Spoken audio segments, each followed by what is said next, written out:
प्यारे मना। तो हमारा निवेदन है कि ज्ञान गंगा नहा लो। रोज प्रतिदिन हमें ज्ञान के गंगा में स्नान करने की जरूरत है। साल में एक बार उस गंगा में स्नान करेंगे, लेकिन हम सबको निरंतर रोज प्रतिदिन ज्ञान के गंगा में स्नान करने की जरूरत है। लास्ट में कुछ वारिया मैं बोलूंगा। अब देखिए, नए वर्ष में हम लोग प्रवेश कर चुके हैं। नए साल में काफी भगत जी लोग एकत्रित हो गए थे। हम लोग पुराना वर्ष हम लोगों का छूट गया है ना, वर्ष 2024 छूट गया और हम लोग 2025 में प्रवेश किए। लेकिन 2025 में हम लोग जिस अपने इष्ट देव को अर्जी करके, प्रार्थना करके, निवेदन करके हम लोग 2025 में 1 बजे रात से ही शायद 1 बजे रात से मैं सो नहीं पाया। मैं सोया था तो 1 बजे रात से घंटी पे घंटी बजती रही, पूरे रात और पूरा दिन साहेब बंदगी चलता रहा। हम भी उठाते रहे। हमने कहा चलो एक दिन की बात है, सबका श्रद्धा है, भाव है, तो जो है कि सोवा साधु जगाइए। सदगुरु कबीर कहते हैं साधु सोवा रहे तो फिर जगाओ, और सिंह सोवा रहे तो फिर न जगाओ। अगर सिंह जगह सोवा रहे तो जगा देगा तो फिर वो खा जाए, और साधु अगर सोवा रहे तो उनके जगा दे, उनको जगाएंगे तो भजन करेंगे साथ। अभी एक हमारे कुंभ में हम तो देख रहे थे, एक भैया जी बता रहे थे कि अभी उनके शिष्य आए, उनके गुरुजी 12 वर्ष की तपस्या कर रहे थे हिमालय में। 12 वर्ष के बाद उनकी मृत्यु हो गई। उनको कोई मृत्यु के बाद लोगों ने देखा उनको, न तपस्या कर रहे थे। हमने कहा कि इसमें कौन सी बड़ी बात है भाई। हमने कहा आपके गुरु तो स्वार्थी थे, तो बड़ा उनको दुख लगा। हमने कहा भाई वो ऐसे साधु, स्वार्थी साधु होते हैं जो अपने कल्याण के लिए जीवन जीते हैं। परमार्थी संत वो होता है जो समाज के लिए, संसार के लिए जीवन जीता है, स्वयं जागता है और संसार को भी जगाता है। परमार्थी संत भगवान बुद्ध, महावीर, नानक, दादू, दरिया, कबीर साहब, तमाम ऐसे महापुरुष। अगर कबीर साहब जाकर गुफा में बैठ जाते, दादू साहब बैठ जाते, दरिया साहब बैठ जाते, नानक साहब बैठ जाते, और जो है कि अरे भैया चुप रहो, शांति से बैठ ना सकते तुम। हम सबको अपने उस परम पद को प्राप्त करके उसके बाद वही ज्ञान हम सबको पहुंचाए। ये तो स्वार्थी संत होते हैं कि अपने भजन के लिए, केवल अपने आत्म कल्याण के लिए जीवन जीते हैं। अगर कबीर साहब अपने आत्म कल्याण के लिए जीवन जीते, अपने लिए केवल जीवन जीते, तो हम लोग क्या उनके ज्ञान से अवगत हो पाते? भगवान बुद्ध के ज्ञान से हम लोग आज पूरे विश्व में धीरे धीरे कितने डंके बज रहे हैं भगवान बुद्ध के ज्ञान का। क्या उनके ज्ञान से कोई अवगत हो पाता? कोई नहीं हो पाता। तो इसलिए जो है हमारा आग्रह, ये निवेदन है कि आज 9 वर्ष में हम लोग प्रवेश किए हैं, तो हमारे पुराने जो संस्कार हैं उसे हमें त्यागने की जरूरत है। आज 9 वर्ष में हम लोग अपने घर की सफाई किए थे कि नहीं? घर की सफाई किए होंगे आप लोग, और रोज प्रतिदिन लोग झाड़ू लगाते हैं, घर की सफाई लोग करते हैं रोज प्रतिदिन। 9 वर्ष पर भी लोग करते हैं, खुशियां मनाते हैं। 9 वर्ष में हम लोग प्रवेश किए हैं, तो ठीक इसी प्रकार से हम सबका ये शरीर भी एक घर है, और इसमें कूड़े कचरे क्या है? हमारे जीवन में भी कूड़े कचरे हैं। एक दूसरे की बुराइयां हम अपने जीवन में धारण करके रखे हुए। इसमें सदगुरु के ज्ञान रूपी झाड़ू लगाने की हम सबको जरूरत है, और निरंतर हम लोग भी अपने अच्छे विचारों से, अच्छे सोच से हम लोग नए वर्ष में हम लोग प्रवेश करें, और हम लोग अपने 9 वर्ष में हमारा जीवन सुखमय हो, शांतमय हो। और इस पर ये डिपेंड आप पर करता है कि आप अपना जीवन सुखमय बनाते हैं, शांतमय बनाते हैं कि नहीं, कि अशांतमय बनाते हैं। ये आप पर डिपेंड करता है। तो हमें अपने जीवन, अपने मन को निर्मल और पवित्र बनाना है, क्योंकि डॉक्टर साहब आगे नहीं आ रहे हैं, और जो है पीछे। यही मेरा आप सबसे आग्रह है कि आप लोग घर में कट वचन आप लोग त्याग दीजिए। सदगुरु कबीर की वाणी है ना कि घूंघट के पट खोल रे ताको सतगुरु मिलेंगे।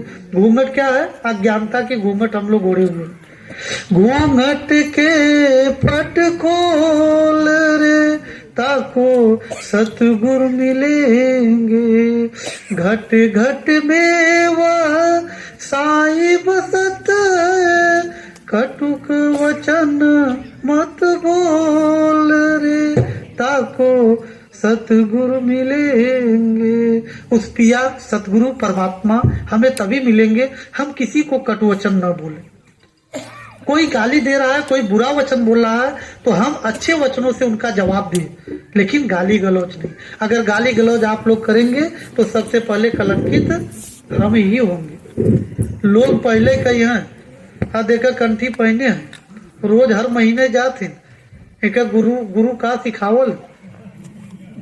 और आदर्श संस्कार ऐसा हो कि मैं आपके पड़ोस में अगर पहुंचूं तो लोग मुझे प्रणाम करें कि भैया फलाने के गुरु जी आ गए, कितने अच्छे संस्कार परिवार में दिए। संस्कारों से अपने परिवार का सबका हृदय जीतिए, सबका दिल जीतिए।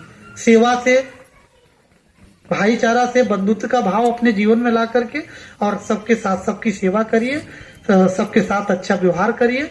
और ये दायित्व कर्तव्य बेटी को आप सिखाए। हमारे एक भगत जी थे, 3 बिटिया उनकी थी, तीनों बिटिया को बुला करके उन्होंने कहा कि अगर कभी भी मैं आपके घर पर आऊंगा, अगर आपके सास ससुर कह दिए कि आपकी बेटी मेरी सेवा नहीं करती, मेरा आदर नहीं करती, मेरा सत्कार नहीं करती, उसी दिन मैं आपका घर त्याग दूंगा, और फिर कभी जीवन में आपके घर पर मैं कभी नहीं आऊंगा।